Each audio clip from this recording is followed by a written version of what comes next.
today's top boxing news. Okay, we'll start with this. It's all coming back to Manny Pacquiao in superb training camp.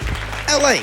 Whether Manny Pacquiao gave anyone notice he was coming home to Wildcard Boxing Club last month doesn't matter. As he climbed the steps to the top of the entrance, he saw his longtime trainer, Freddie Roach. They embraced, and without words, it was obvious. It was time to work again, to launch the pursuit of another WBC title, just like that green flyweight belt Pacquiao first won in Thailand way back in 1998.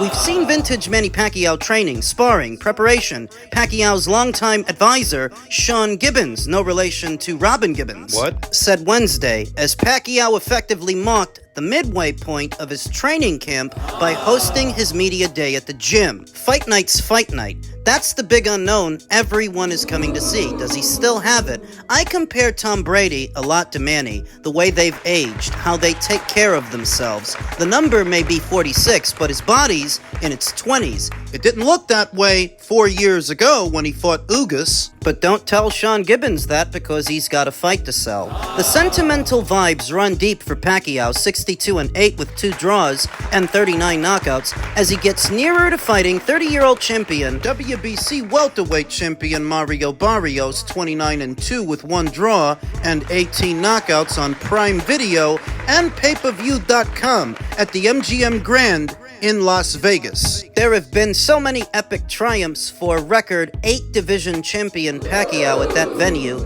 and if he wins here again, weeks after being inducted into the International Boxing Hall of Fame, a case for labeling him as the greatest fighter of all times could be debated. That's not for me to decide. That's for the fans. I don't want to raise my own chair, Pacquiao told Boxing Scene on Wednesday. He said he's satisfied with the work he's displayed since returning to California. I'm happy with these first 30 days I've been in LA. We've reached the level we wanted to accomplish, he said, right now, through this weekend and the next. We're in heavy training, then we'll wind down. So why should anybody believe the hyperbole in association with Manny Pacquiao's camp and how he's looking when we already saw how he looked with Usyk, and that was 4 years ago? 4 years later, why are we supposed to believe that he's still got it? Because this is not a short notice fight. That's the most noteworthy difference between the Usyk fight and this fight. He took on Usyk in short notice in place of Errol Spence,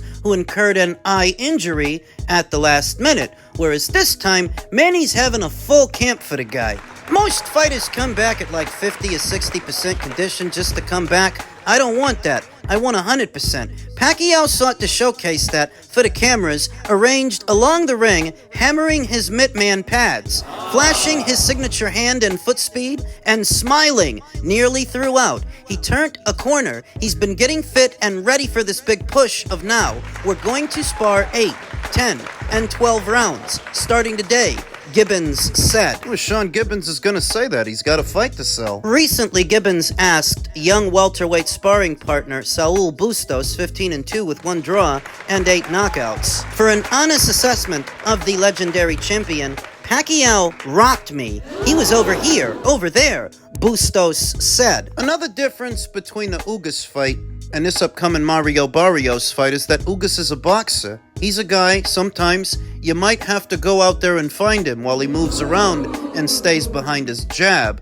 With Mario, Manny won't have that problem. Mario is a mid-range to inside fighter with leaky defense. So if Manny has any semblance of the power that he used to have, he should be able to deliver it. He should be able to land with some regularity. Fabian Maidana was able to. Abel Ramos was able to. So in theory, Manny should be able to as well. That's vintage Manny, Gibbons said. The power and excitement are still there. He doesn't have to be doing this. He's not here for the money. He's here because he likes to compete. He wants to be at the highest level. And he tells us, this is what I've done my whole life. The return occurred because Barrios, a forward-fighting champion, was there to go after. In layman's terms, the return occurred because Mario is a very beatable guy. At least Team Pacquiao thinks he is. The opportunity to fight the guy he wanted at the MGM Grand, the stage where Manny first came onto the stage, the world goes full circle. They say, well, here we are. full circle, and I'm getting chills just thinking about it, Sean Gibbons said. Pacquiao has experienced the rigors long enough to know when to press forward, when to rest, and how to regain another title. He manages his work, runs the mountains, then takes it easy the rest of the day, takes a day off if he needs it. The key to this fight is recovery, Gibbons said. The next 15 days will be his best days, his hardest days, the speed, the movement, the footwork. It'll be 7 full weeks of hard concentration and directions.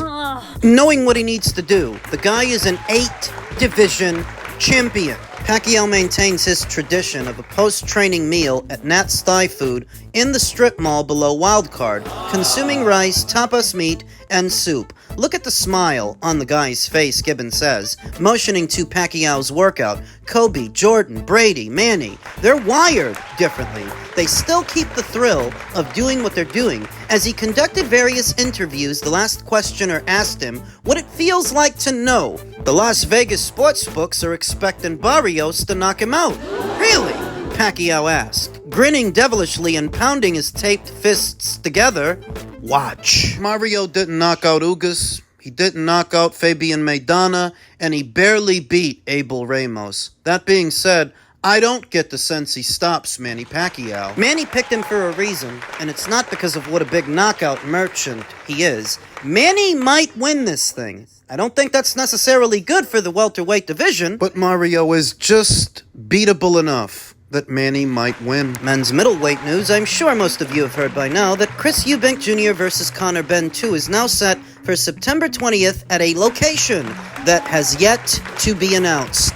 The rematch between Chris Eubank Jr. and Benn will take place on September 20th in London. Turki Al-Sheikh, the chairman of Saudi Arabia's General Entertainment Authority and owner of Ring Magazine, who will promote the fight, confirmed the news. I wondered if it was going to happen. Because of the hearing that Chris Eubank Jr. has with the BBBOC and because of how difficult it was for him to get down to 160 pounds, I wondered if this was going to go down. Eubank Jr. won their first encounter at a sold-out Tottenham Hotspur Stadium by unanimous decision in April. The contest was a thrilling one and led to calls for a rematch, which Al-Sheikh said in the aftermath would be planned for September. September 27th was the date originally floated, but with Tottenham due to play Wolves at home that day, the September 20th date has been rubber-stamped, although a venue has not been announced. Benn's promoter, Eddie Hearn, said both sides are contractually obligated to host the fight in Tottenham, but that could yet change. I think the weight for the fight could change too. Is Chris really gonna kill himself to get back down to 160? Spurs is contracted. It's a fantastic stadium and it worked extremely well the first time, Hearn told Ring Magazine. Obviously it was sold out and this fight's even bigger, so you could possibly look at Wembley to increase the capacity, but that will be a decision for His Excellency and Ring Magazine to make the final call. The first fight attracted major attention due to the history between their fathers, Nigel Benn and Chris Eubank Sr., as well as the animosity between the two sons. That helped it take on a life of its own, that it wasn't just a Nepo baby fight. They were scheduled to fight in 2022 until Benn tested positive for a banned substance and the bout was called off. He was cleared to fight in November of last year. Cleared to fight in the UK. Because between 2022 and 2024, he fought 2 times in America. He was waiting to be cleared to fight back home. So when the fight eventually got rescheduled, and it happened, it actually exceeded my expectations. I thought it would be alright. It was better than advertised. Better than I thought it would be, but I think for Benn, it comes at a price. It comes at a cost. Because whether he wins against Chris Eubank Jr. in a rematch, or he loses, it's going to be hard to get back down to 147 if he tries to, and he doesn't have the build. He doesn't have the frame to compete as a full-fledged middleweight. So, in taking on these fights, he essentially sacrificed something. His unbeaten record. Well, he did get to make a lot of money from their initial meeting, and he stands to make even more in the sequel. It has come at a cost. It has come at a price. That's not immediately evident. No, because everybody's focused on the rematch. He's focused on Chris. But even if you win, What do you do after that? Well, I imagine if Conor Benn wins the rematch, there may be talk of a trilogy, a tiebreaker. Chris wins the first one, Conor wins the second. Call it a trilogy. Chris is getting on. Not saying that he isn't, but you're thinking too far ahead. Essentially what I'm saying is, this may be the focal point of Conor Benn's young boxing career. I don't know that he ever gets to box for an alphabet title. I don't know that he ever gets to win one, call himself a bona fide world champion, like his father. He'll cry himself to sleep with all the money that he made. If he doesn't. I'm just saying that taking on this fight, these fights, it did come at a price. For Conor it did. Chris Eubank Jr. is approaching the end of his boxing career. Doesn't really have to worry about any of this stuff. Conor, however, has some miles to go and some years. See how it plays out.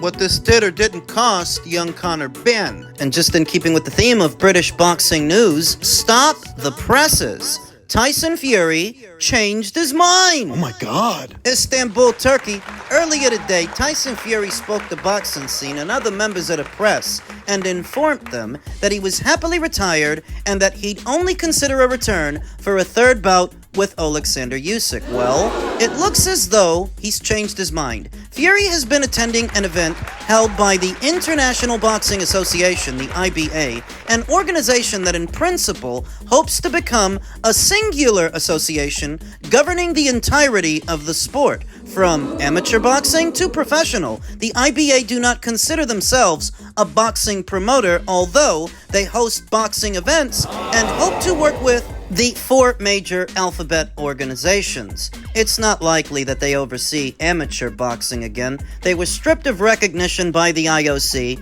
and it's not likely that they'll get it back, as World Boxing is operating as their replacement. In any event, Fury attended a press conference earlier today alongside others, including Terence Crawford, IBA President Umar Kremlev. Fury was asked the question if he would consider a return to face Anthony Joshua for the IBA Pro Heavyweight title, and he replied, of course, 100%. Show me the money, Umar Kremlev. I haven't got an IBA Pro belt, but I'm available. I'm young, free, single, and ready to mingle. He broke up with Paris? That represented a difference from what he said earlier, and since today's press conference, it seems as though Fury has been busy. Having been here and around all the media and all the boxing things and that, I've had 4 offers in the last 6 hours to come back, Fury revealed. I think it's like, oh well, he must be going to come back now. He's around boxing again. It's hard to walk away from that. I won't say they're earth-shaking. They aren't groundbreaking offers. Let's say that we know I don't work for cheap. Let's just say that I'm going to contemplate it, he continued. I'm going to think about it. I spoke to Paris, that's his wife, in depth about it earlier on, and she said she will support me no matter what I do.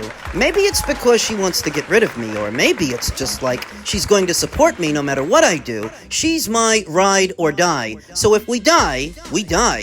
If we live, we live. That's our behavior. I'm looking forward to contemplating the idea of returning. He's coming back. Taking it all on board, and I'll make a decision within the forthcoming few months. He's definitely coming back. Turkey LL Sheik already confirmed it. Who's the dream opponent? Fury was asked next, which is an interesting question to ask someone who is supposedly happily retired. Regardless, Fury had not one answer, but 2. I think the all-British fight with Anthony Joshua would be big, obviously, and I've always said if we both went to our grave without fighting each other, it'd be a travesty for British boxing, no matter when it is, or how, or what, where, and when, he replied. But I feel what I want is revenge. Do you know what I mean? But I don't want it in any other country but England, if that makes sense. He's talking about an Usyk trilogy. You can't call it a rubber match because Fury never won one for it to be a rubber match. It's not a tiebreaker. I only want to fight this fella Alexander Usyk at Wembley in front of 100,000 people and lift the belts once again and become a 3-time heavyweight champion. That'd be my dream. But other than that, my second dream would be to do a massive fight with Anthony Joshua. Eddie Hearn, Joshua's promoter, has stated that all Fury has to do to make the all-British heavyweight match is to give Joshua a call. Fury agreed that could be a good idea should he decide to return, but admitted there would be conditions. Being coy. For a guy as expensive as Tyson Fury, who's been around as long as Tyson Fury, you're not coming back to just fight anybody. Not unbeaten up-and-comers that are just coming through. If you're coming back, you're coming back for specific people and specific names, and that really narrows the field of options for today's Tyson Fury. He says, I'm a prize fighter first. If the money's right, then we can do a deal, Fury said. If the money's not right, there's no deal, is there? Deal or no deal? I say no deal. Pointless, because you need rewarding for the risks you take, and it'll be a barn burner, trust me on that. We'll both, I reckon. I'll hit the floor, and I know he's gonna hit the floor, for sure. Might have to get up off the canvas to win. I don't know, but I envision a hell of a fight. Like one of the great fights of British boxing, like Lennox Lewis and Frank Bruno years ago. I think we could put on a better show than that. The business side of things is irrelevant. That's between me and Joshua, and if we did fight, I think it'd be a level playing field. I wouldn't want to take advantage of him, or him versus me, same kind of thing. Fury, however, hinted that there may be something even bigger brewing. I have something bigger than all of this up my sleeve, he said. Bigger than all these fights up here, and it might just happen. I'm trying to put this deal together right now, and it's bigger than AJ, it's bigger than Usyk, it's bigger than Daniel Dubois, it's bigger than all your TV stations that you might have heard of. I'm leaving it there. Good night, and God bless. So what could be bigger than an AJ showdown or an Usyk trilogy? What could be bigger than that? We gotta think outside the box for this one. Tyson Fury has already participated on one or some WWE shows, and the WWE is much, much bigger today than it was years ago. So maybe that's what he's talking about. That would be pretty big, depending on what it is. John Bones Jones, former UFC champion, he just retired. Maybe Tyson Fury plans on fighting him in another crossover fight like he did with Francis Ngannou, where he embarrassed himself and embarrassed the sport. Because when you say that what you're planning is bigger than an AJ fight, which is pretty goddamn big, by the way, it's gotta be something outside the box. Something extraordinary, outside of the ordinary. See what it is.